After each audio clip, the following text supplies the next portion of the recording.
प्रधानमंत्री पीक विमा योजना ही केंद्र शासनाची योजना असून केंद्र शासनाच्या मार्गदर्शक सूचनानुसार राज्यात खरीप हंगाम 2016 पासून राबविण्यात येत आहे।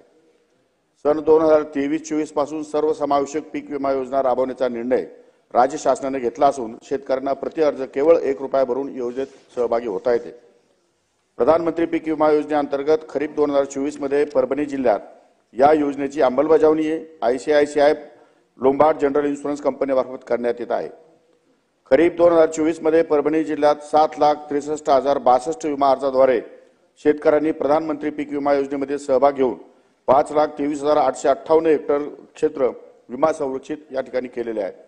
खरीप 2024 मध्ये पर्जन्यमानातील असाधारण तफावत तसेच नैसर्गिक आपत्ती पूर परिस्थिती ज्यामुळे एकूण पीक पेरणी क्षेत्राच्या 25% जास्त क्षेत्र बाधित झाल्याने सर्व 52 अधिसूचित महसूल मंडळातील शेतकऱ्यांना मध्य हंगाम प्रतिकूल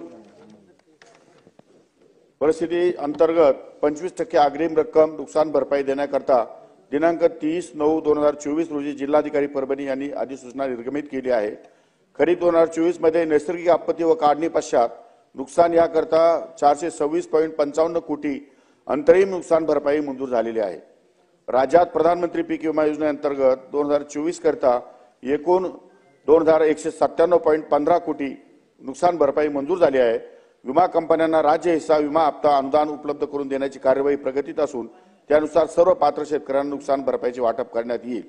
परभणी जिल्ह्यात नैसर्गिक आपत्तीमुळे शेती फळ पिकाखालील माहे जानेवारी ते डिसेंबर 2024 मध्ये 4,10,035 हेक्टर क्षेत्र बाधित झाले असून बाधित क्षेत्राला 473.44 कोटी इतका निधी मंजूर झालेला आहे व त्यापैकी 417.12 कोटी इतका निधी वितरित करण्यात आलेला आहे।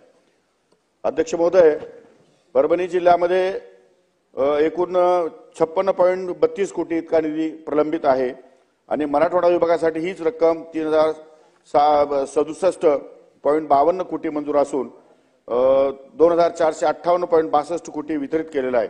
अद्याप रुपये 608 कोटी इतका निधी वितरित करण्याचे प्रलंबित आहेत।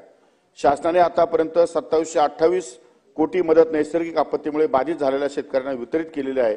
शासनाच्या 100 दिवसाच्या कृती आराखड्यामध्ये सर्व प्रलंबित मदतीचा निधी वितरित करण्याची कारवाई करण्यात येत आहे। लवकरात लवकर शेतकऱ्यांना त्याचे पैसे त्यांच्या खात्यावर उपलब्ध होईल। अध्यक्ष, प्रलंबित नुकसान भरपाई महाराष्ट्रातील शेतकऱ्यांची मोठ्या प्रमाणावर आहे। जोपर्यंत मॅचिंग ग्रँट आपली इन्शुरन्स कंपनीकडे वर्ग होत नाही तोपर्यंत इन्शुरन्स कंपनी शेतकऱ्यांना पैसे या ठिकाणी वितरित करत नाही।